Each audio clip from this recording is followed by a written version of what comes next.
and your medical team what has been happening under the surface. What is the key? Reduce your daily carbs to 20 grams or less. This shocks your sugar-dependent system. In phase 1, every cell in your body fueled their furnace with glucose. Specifically, your brain is 100% dependent on sugar. In phase 3, certain parts of your body switch to using ketones for fuel. The first tissues to adapt are your fat cells and your muscles. Other sections of your body are protected by which fuel they use. Those tissues wait to see if this ketone fuel will be available only temporarily or long-term. Here is a cell ranking from the most to the least adaptable to use ketones. First on the list, fat cells, then muscles, skin, internal organs such as your heart, lungs, and kidneys, and last on the list is brain. The brain is the most resistant to fuel transition and is the absolute last to convert to fat-based energy. When the brain finally switches over, though, it feels good. So good. Here is the play-by-play transition that I recommend for you. Just follow these steps. Eat your final carb-based meal and a couple of hours later go to bed. When you awake, you are nearly 10 hours into your transition. Within the next 12 hours, your liver will empty your stored sugar. Throughout the day, use MCT C8-C10 oil or heavy whipping cream in your coffee. Drink water. Eat all the eggs you want. Cook them in butter. Eat a couple of sausage patties or bacon for lunch. For work, take along some high-fat cheese and slices of pepperoni in case you feel like eating between meals.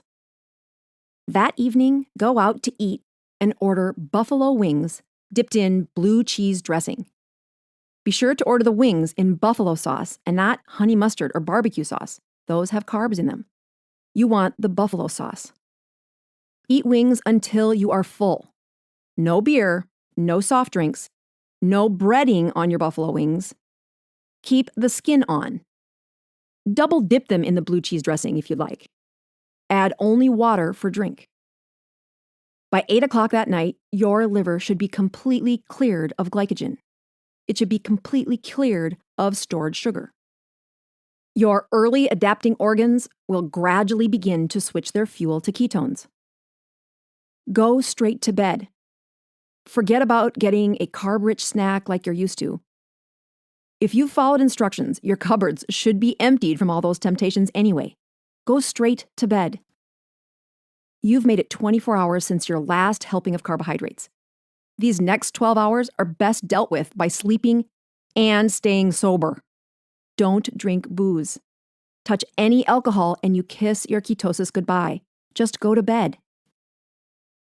I have had some patients in bed by 8 p.m. because they did not know how else to get off their normal routine. I don't care how you do it. Just get to the next morning. Wake up the next morning. It's been 36 hours since your last high dose of carbohydrates.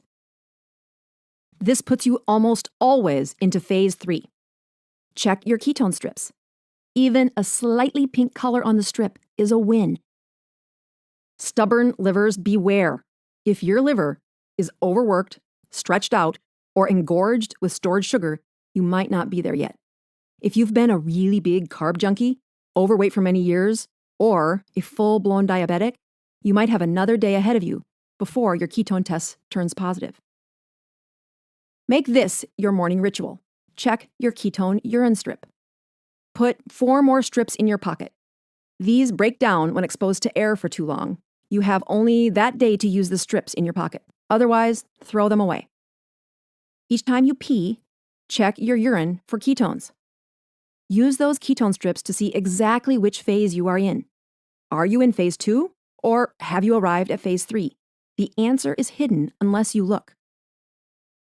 Before I insisted that patients check their ketones, several patients who needed this lifestyle the most gave up. I lost them to frustration. This sets in when you don't know what is going on inside your system. Changing eating patterns shocks the daily routine of most people. They are delighted when the results hit them, mentally and physically. But if the results never come, frustration leads to failure. They ask me for help, and I need reliable information in order to help them. Keep track of how long it takes your liver to empty. Check your urine ketones. My experience with peeing my first ketone involved a full month of frustration. I was insulin resistant, and then I ate too much protein. I realized I had one of those stubborn livers. I was also unaware of the carbohydrates hidden in gum, toothpaste, cough drops, and sauces. I didn't know the mayonnaise I was using had carbs in it. I also ate soups made with flour. I would be doing well, and then bam, no more ketones. Had I not been looking at the urine ketone strips the first month, I would have certainly given up. The mistakes I was making would have been unknown without that feedback. Check your urine ketones several times a day for the first few weeks. Phase 4, transitioning. Time, 2 weeks. Status, your fuel is now a blend of ketones and glucose. Gradually, more sections use ketones as fuel. Brain, powered mostly by glucose, but a few cells use ketones. This phase of the process focuses on converting stubborn parts of your body to burning fat for fuel. Your ketone-resistant cells begin transitioning. By phase 4, your liver is really good at making ketones. Your blood abounds with these compounds. Slowly, the rusty, unused cell parts that make and burn ketones come to life. If we checked your blood, we would find a hearty amount of ketones ranging from 2 to 3 millimoles per deciliter. Now might be a good time to remind you why in the world those ketones are in your urine. Weren't you supposed to be making ketones to fuel your body? Why are they in your urine? Why didn't we keep them all in the blood circulating around? When you are in phase 4, the mismatch between how well your liver makes ketones and how efficiently the rest of the body uses them leaves you with too many. Your kidney closely watches your body's chemistry. If there are too many ketones around, the kidney passes them into the urine. The kidneys and your lungs act as an overflow valve for the extra. Before you get too disappointed about wasting those valuable ketones, keep in mind they used to be fat calories. You are literally peeing out extra calories. How fun of a weight loss plan is that? Right on! By the end of phase 4, nearly every cell has processed its own ketone. They might not use this steadily, flipping back to glucose periodically, but all of them have activated their ketone-burning furnaces. Even your most resistant organs have a few cells running on this fuel. If you kept those carbs less than 20 grams per day, your storage tank is sure to be empty. Your body makes glucose less, and more cells use ketones instead. Wait a minute, if you're not eating carbs, and you burned through all the ones you had in storage, where is all the glucose coming from? Answer, it's coming from your fat too. Your fat chains, called fatty acids, travel in groups of 3 chains. These chains are held together by a little glucose-based molecule. Your liver clips off the fat to turn into ketones. A very small amount of glucose is left over. This tiny source of glucose is saved for those stubborn organs that have a difficult time switching over to ketones. Phase 5, keto adapted. Time, the rest of your life. Status, your fuel is mostly ketones with a sprinkle of glucose. Brain, powered mostly by ketones, but still uses glucose.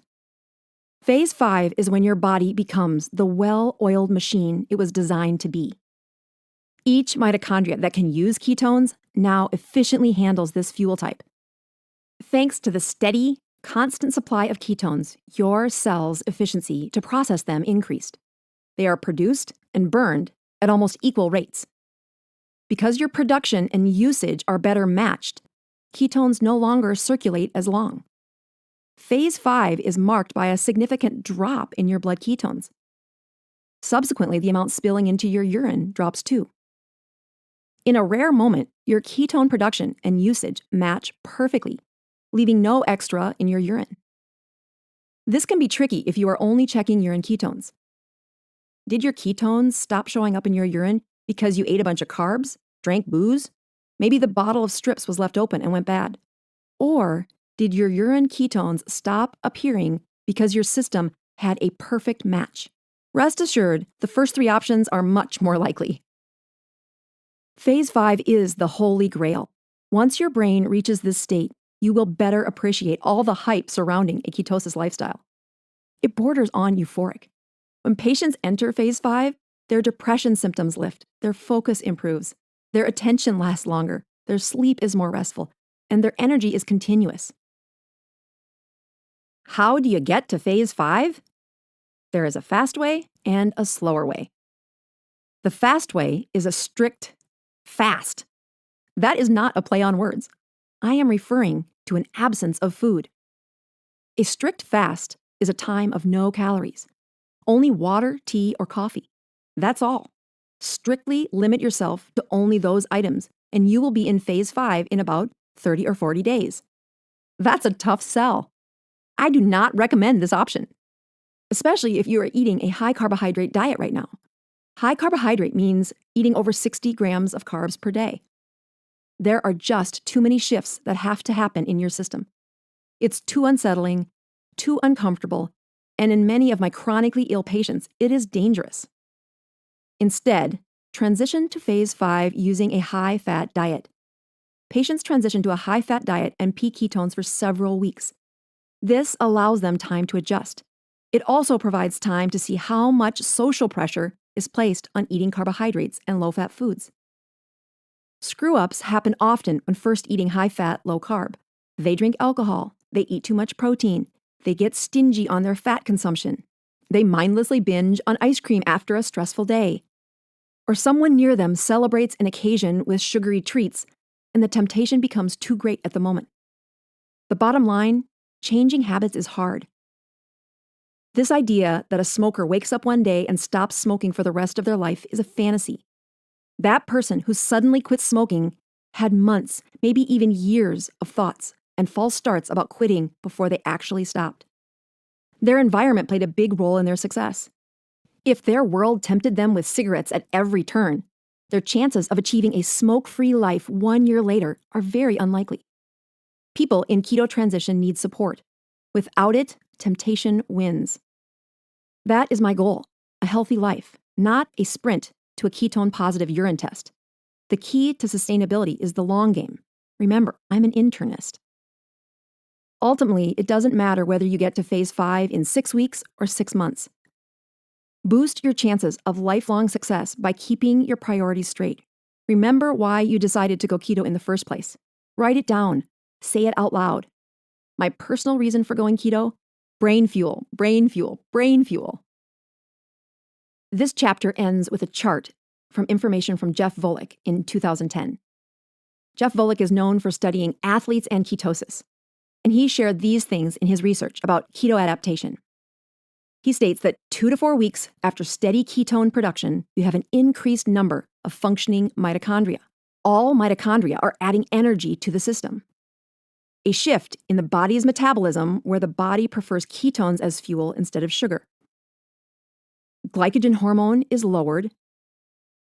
You have decreased fatigue, enhanced brain energy, reduced free radicals, and boost baseline energy due to a steady ketone supply feeding the mitochondria. Weight loss with a leaner body composition, meaning you lose fat, not muscle.